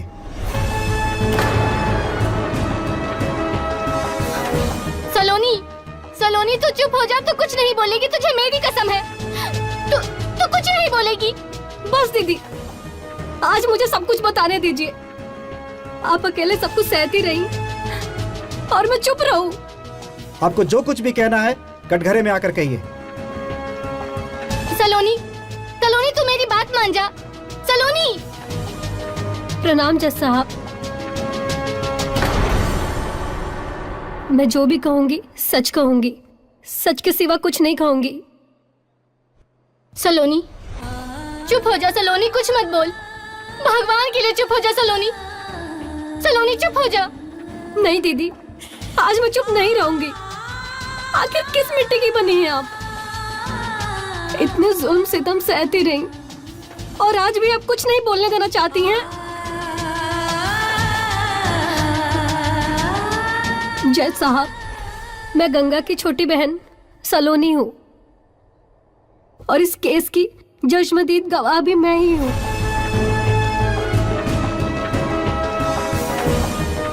क्योंकि ये सारी घटना मेरे कारण ही घटित हुई है। जज साहब, मैं उस काली रात को कभी नहीं भूल सकती। जज साहब, गंगा ने जो कुछ भी कहा है वो सरासर सच है। जज साहब, कोई भी ऐसे अचानक आकर चश्मदीद गवाह बन जाए, ये कैसे पॉसिबल है? जज साहब, मैं तो कहता हूं कि ऐसी फालतू बातों के लिए हमारे पास समय नहीं है और अदालत का समय भी जाया न किया जाए। मिस्टर शर्मा, आप बैठ जाइए। सलोनी, आपको जो कुछ भी कहना है सब कुछ साफ साफ कहिए। जज साहब, वारदात वाले दिन के 2 दिन पहले की बात है। मैं और मेरे पिताजी दीदी के घर गए हुए थे। हाँ बोली मुन्ना बाबू। जगदीश, तोरा के 1 लाख रुपया भेजले रहनी ना? ए महाराज, 1 लाख रुपया भेजनी तो माल तो भेजनी ना। 1 लाख में वैसा माल मिली। थर्ड क्लास मिली। अरे 1 लाख ऐसा लगा था जैसे कि 50 लाख भेज ले रहे हैं। देखिए, जितना चीनी डालब ना जलेबी उतना मीठी होले मुन्ना बाबू। हाँ, पैसा भेजी, माल भिजवा दे, बढ़िया माल भिजवाई। हमरा के धोखा पता। अच्छा चलिए, फोन रखी, बाद में फोन करब। अरे दामाद जी। बाबूजी प्रणाम। अरे खुश रहे, खुश रहे। नमस्ते जीजा जी। नमस्ते नमस्ते। और सुनाई सर? हाँ जी, एकदम ठीक बा। अरे गंगा, अरे देखा बाबूजी आयल बाड़े, आवा बारे। अरे बेटिया, अरे प्रणाम खुश रहा, बाबूजी। खुश रहा, खुश रहा। का हाल बा बेटी? ठीक बानी बाबूजी, रहुआ कैसन बानी? हाँ ठीक बानी। अरे बेटी तुम्हारा चेहरा कुछ उदास लगा। अरे उदास ना, तनी से चेहरा नहीं। बस सूझ गया। बाकी ये घर में गंगा के कोनो तकलीफ नहीं, कि हम तो अपना जान से ज्यादा प्यार करी ले गंगा के। अरे अब खड़े रहबू के लिया के नाश्ता पानी करेबी बाबूजी। हाँ हाँ चलिए ना बाबूजी, अंदर चलिए। अरे ना ना बेटा रहेदा, अभी तनका जल्दी में बानी। यही के चलते हम रुक ना पाई। अरे सलोनी बेटी कलिये से दीदी दीदी के रट लगोले रहली है, यही से ओकरा साथे लेते अवनी। हाँ अच्छा सोचनी कि यह बहाने 2-4 दिन दोनों बहन साथे रहली। हाँ बेटिया तोरो तनका मन बदल जाई। हाँ बिल्कुल ठीक कहनी बाबूजी। ठीक है बेटी, तो अब हम लोग निकला था। अरे बाबूजी कम से कम खाना खा के तो जाई। अरे ना बेटिया, वो तनका वो ऑफिस के मीटिंग से आयल बानी, ढेर ऑफिस में हमारे इंतजार करे तो दामाद जी। अच्छा तो राते में आ जाए ना बाबूजी। अरे ना बेटिया, हमारो ट्रेन बना शाम में, तो ओनिए से ओनिए चल जाए और फिर बाद में आवता नहीं ना, 2-4 दिन में आवता नहीं। रात ही खतर रुक गए थे ना बाबूजी आके। अरे ना दामाद जी, जरूरी काम 2-4 दिन में आवता नहीं ना फिर। ठीक बा, ठीक बा बेटी। हाँ खुश रह, ठीक बा बाबूजी। प्रणाम करा। ठीक है, ले जा सलोनी के ले जा। आवा चला चला।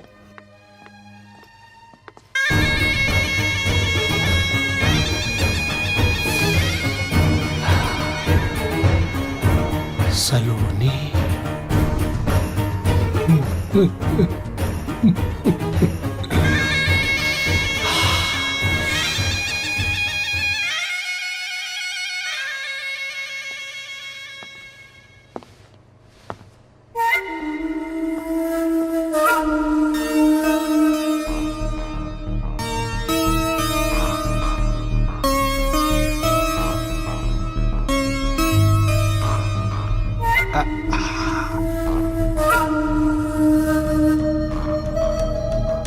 बाप रे, कुछ मटेरियल भी है भाई। ये उम्र में ये हाल है, सयान भैला पे तो कयामत ठा दी। बाप रे बाप। अरे जल्दी जवान हो जो रे, कस्टमर के लाइन लगा दे सरवा।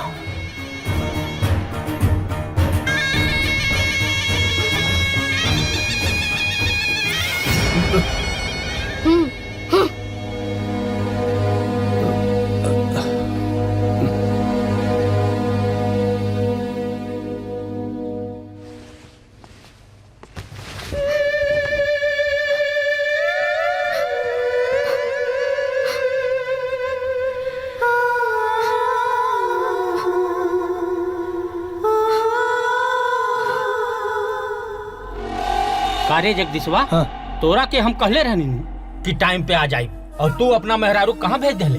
अरे महाराज तनी तसल्ली रखा ना, इतना बेचैनी शरीर खातिर ठीक ना होले। ला पकड़ा। तू अपन लेक्चर ना बंद रख। जीजा जी। हाँ। दीदी कब तक आई हैं? आधा घंटा में आ जाइए ना, तू जा। ठीक बा। जगदीश, हाँ। ई के हो रे? साली है हमार, अब पटना में पढ़े ले, छुट्टी में आयल बिया। हमरा के यही वाली चाहिए। अरे सरकार पगला गल बड़ा का, वो तो बालिक भी नहीं किया भाई। अरे तो ठीक बा, अगर उ नाबालिग बा तो ओकरा के बालिग हम बना दे। ना ना मुन्ना बाबू, ई सब ना ठीक। देखा गंगा का बात कुछ और है। इना इना एक है ना। तो ठीक बा, हमार पैसा वापस कर। पैसा तो खत्म हो गई। का सरव ठोक दे। अरे बंदूक के नीचे रखा महाराज, बात बात तो बंदूक का निकाल देला तू। देखा तू जितना पैसा देले रहा वो गंगा खातिर ठीक रहे, लेकिन बाकी खातिर तो ओ सारे तू तो बड़का कभी ना पाड़े रे। अब आइल बात समझ में। ठीक बा, ई पकड़, हमरा के यह चाहिए। ए मुन्ना बाबू, बाकी सब तो ठीक है। लड़कियां नाबालिग किया, तनी चिल्लाई उल्लाई, बाकी संभाल लिया। तू ओकरा बारे में चिंता मत कर। हाँ।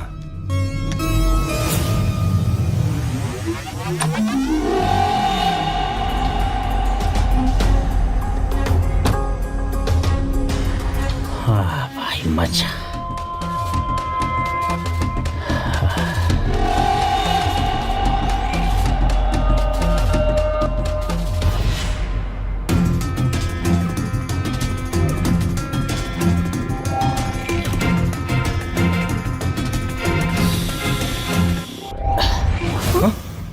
करता नहीं, हमरा के ये सब अच्छा ना लगेला। अच्छा, तोहरा के पता बा, इहे खातिर तोहरा जीजा के हम 1 लाख रुपया देले बानी। का मतलब?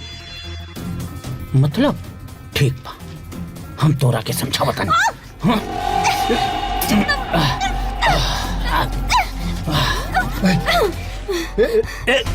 कहाँ फंसी? हाँ? अब तो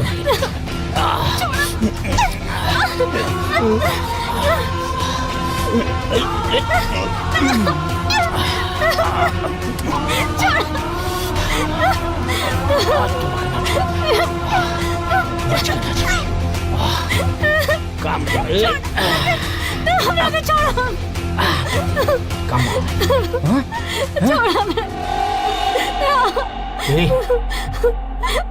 जवन कहता नहीं ना, चुपचाप कर, हम सीधा ठोक दे।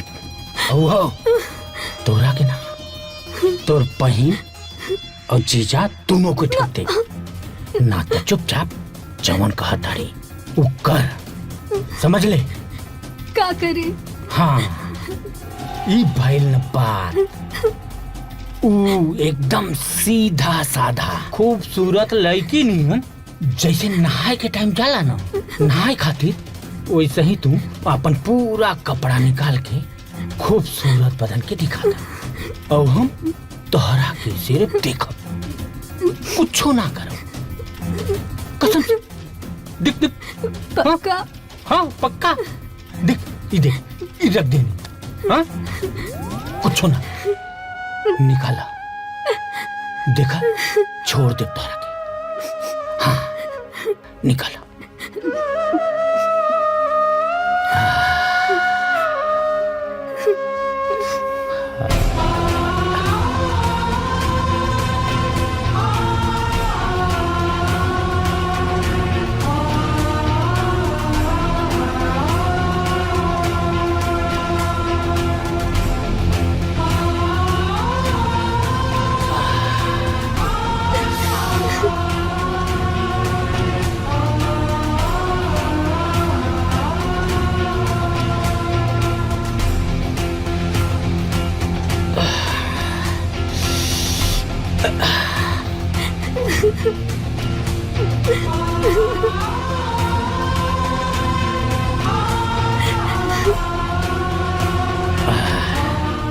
भगवान भी कितना खूबसूरत तोरा के बनौले बाड़े, हाँ?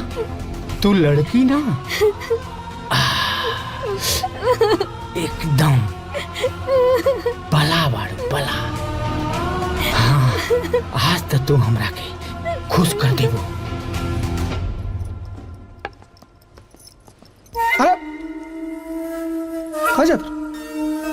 मुनी जा अंदर। कहाँ गए लल्लू? बाजार। बहुत टाइम लगा दिलवा, हम कब से जोर बानी। काहे कुछ मंगावे के रहेगा? मंगावे के ना, बस ऐसे ही। सलोनी? ई सलोनी काहे रोवतिया? छोट बच्ची बा, दीवार पे छिपकली काकरोच देख ले रो बस। ई पैसा के बंदर? हाँ के बंदर? मुन्ना बाबू, हमार ग्राहक। कहा? तू बेटी सामान सलोनी के भी बेच देला? तनी को शर्म ना लगल तोरा के? हाँ? तू ऊपर मत जी, हमार ग्राहक की मत खराब कर। हमार बात सुन, रुक। सलोनी?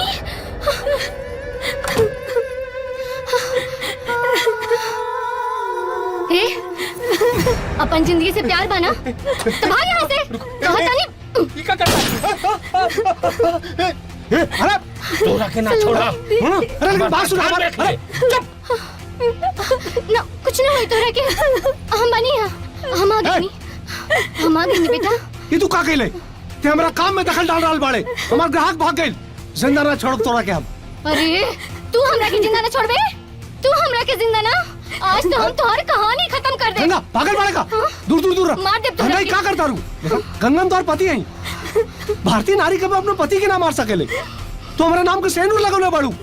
ऐसा मत करा, पिस्टल छोड़ दा। देखा पिस्टल छोड़ा। अरे दुनिया का कही दुनिया का कही? हाँ, दुनिया का कही?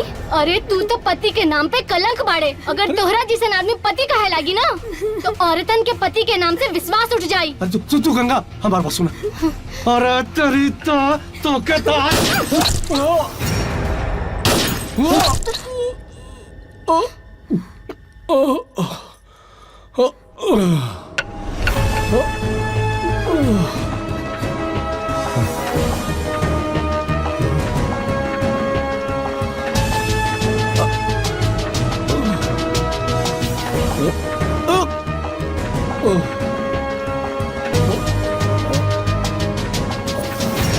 जय साहब, अगर गंगा दीदी मेरे जीजा जी को नहीं मारती तो मेरे जीजा जी गंगा दीदी को मार देते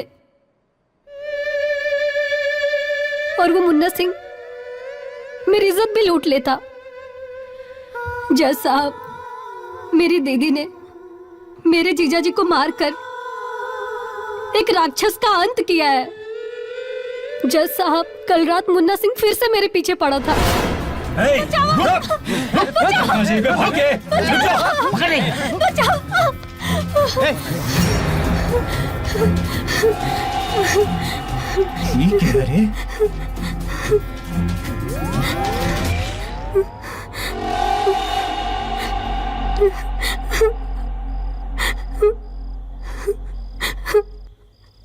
के बड़े रे, तू एकरा के हमरा हवाले कर दे।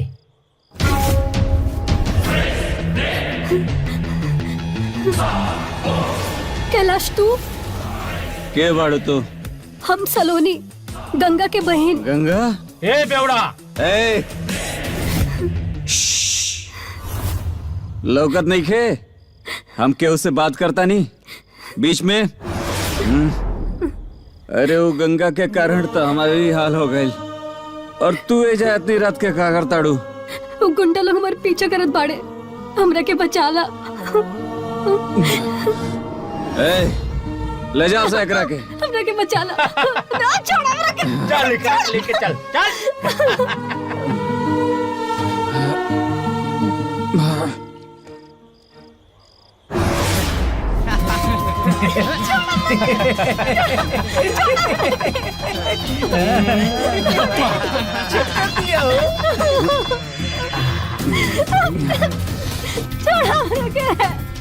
हमरा के वो दिन तो कैलाश, हमरा के बचाई। अच्छा, छोड़ हमरा के। बुलाओ ओकरा के। कैलाश, हम कैलाश।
लगता है ये भी अपनी दीदी की तरह बहुत सिनेमा देखती हैं, क्योंकि ये पूरी कहानी हमें एक सिनेमा की तरह दिखा रही है।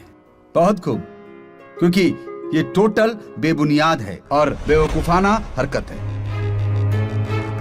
जज साहब, इनके गवाही के मुताबिक नेता मुन्ना सिंह एक अहम गवाह हैं। मैं आपसे इजाजत चाहूंगा कि उन्हें कोर्ट में हाजिर किया जाए। कल मुन्ना सिंह को कोर्ट में हाजिर किया जाए।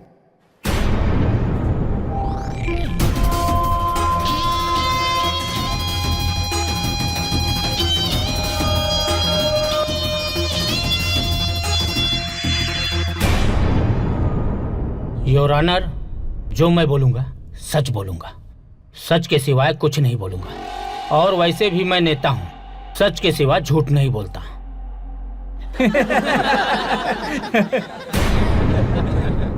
ऑर्डर ऑर्डर, शांत हो जाइए।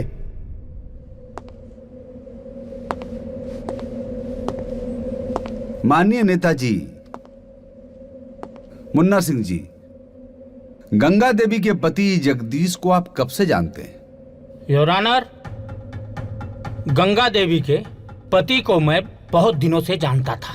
वो बहुत नेक इंसान थे और समाज सेवक थे। वो हमारे पास अक्सर वो चंदा मांगने आते थे। एक दिन अचानक गंगा का मुझे फोन आया और उसने बोला कि बहुत जरूरी काम है, आप घर पे आ जाइए। और मैं जगदीश को बहुत दिनों से पहचानता था और मुझे लगा कुछ खास काम होगा, इसलिए वहां चला गया। और मैं जाने के बाद वहां पे गंगा को अर्धनग्न अवस्था में देखा। योर ऑनर, जब मैं वहां गया और गंगा को अर्धनग्न अवस्था में देखा तो मैंने पूछा जगदीश कहाँ है। उसने बोला जगदीश बाहर गया है, वो कल आएगा और इसीलिए तो आपको बुलाई हूं।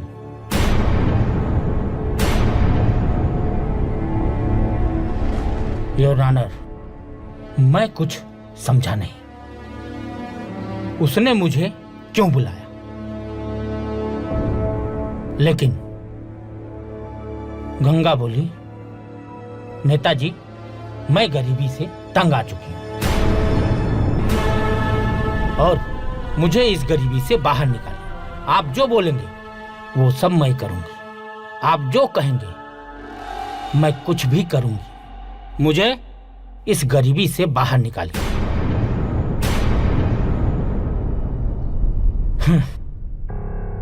जज साहब, हम भी एक नेता हैं, समाज सेवक हैं और समाज के प्रति हमारा भी फर्ज बनता है। भूले भटके लोगों को राह दिखाना हमारा फर्ज है।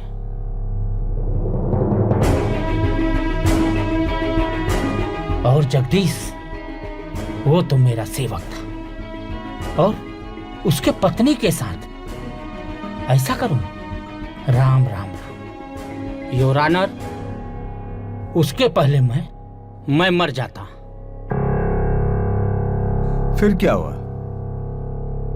फिर क्या, मैं वहां से वापस आ गया और अचानक पता चला जगदीश का मौत हो गया। फिर मैं समझ गया बेमौत मारा गया होगा। जज साहब, गंगा देवी एक निहायत ही बदचलन औरत है, इसे सख्त से सख्त सजा मिलनी चाहिए। You can proceed. जी। वाह नेताजी वाह, आपने जो कहानी सुनाई है सच तो ये है जज साहब, इस औरत को फंसाने की साजिश है। गंगा देवी बेगुनाह है। मुन्ना सिंह, प्लीज अदालत को सब सच सच बताइए कि उस रात क्या हुआ था। और ऊपर जाके सबका हिसाब होगा। वहां कोई नहीं बख्शा जाएगा, वहां सिर्फ और सिर्फ इंसाफ होगा।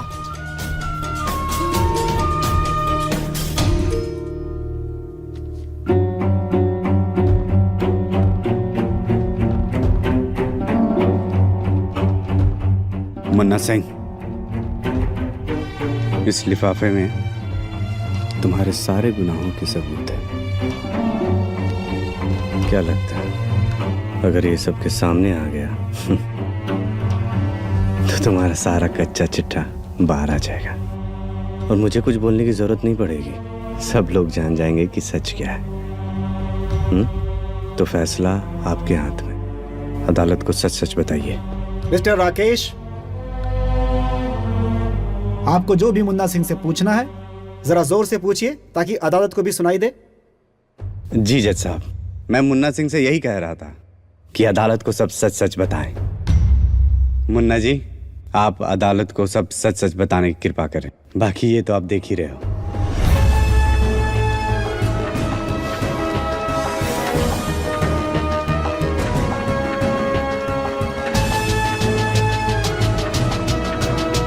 जज साहब, कुछ देर पहले मैंने जो भी बयान दिया था सब सरासर झूठ था।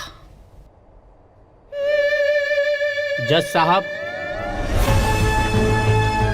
गंगा देवी का पति बहुत ही घटिया इंसान था। अपने घर में ही धंधा चलाता था और तो और अपने पत्नी से धंधा करवाता था। योर ऑनर, मौकाए वारदात के दिन उसने मुझे अय्यासी करवाने के लिए अपने घर बुलाया और जब मैं वहां गया तो गंगा वहां पे नहीं थी। उसकी छोटी बहन थी।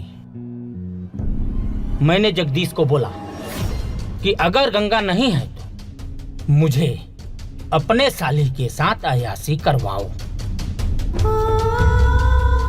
पहले तो उसने नान नकुर किया, बाद में राजी हो गया और मुझे उसके बाद घर में भेज दिया।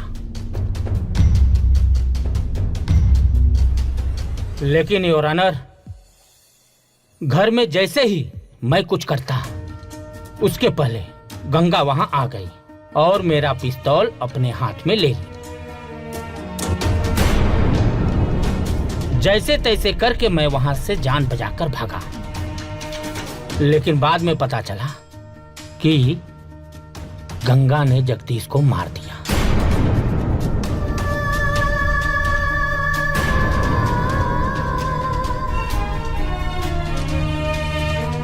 योर ऑनर, मैं बोलता हूं कि गंगा ने अपने पति का खून करके कोई गुनाह नहीं किया।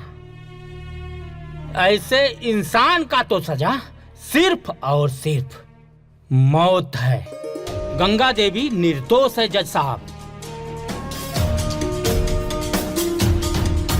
अदालत मौकाए वारदात पर पहुंचे हुए मुन्ना सिंह की गवाही सुनने के बाद और सारे सबूतों को देखते हुए इस नतीजे पर पहुंची है कि गंगा देवी ने अपने पति का कत्ल अपनी आत्मरक्षा के लिए किया है। अगर वो अपने पति को नहीं मारती तो ये जो नाबालिग बच्ची है उसकी भी इज्जत उसको बचाना मुश्किल हो जाता और गंगा भी मारी जाती। इसलिए इस नतीजे पर कोर्ट पहुंचती है कि गंगा निर्दोष है।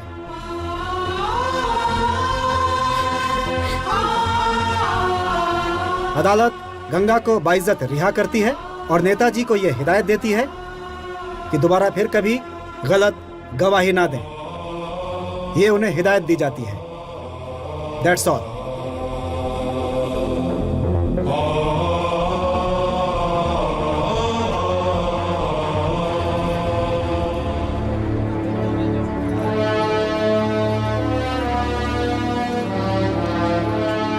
वकील साहब, राज का दिखाते दी। इसमें कुछ नहीं है, इसमें तो मामूली कागजात हैं। हाँ?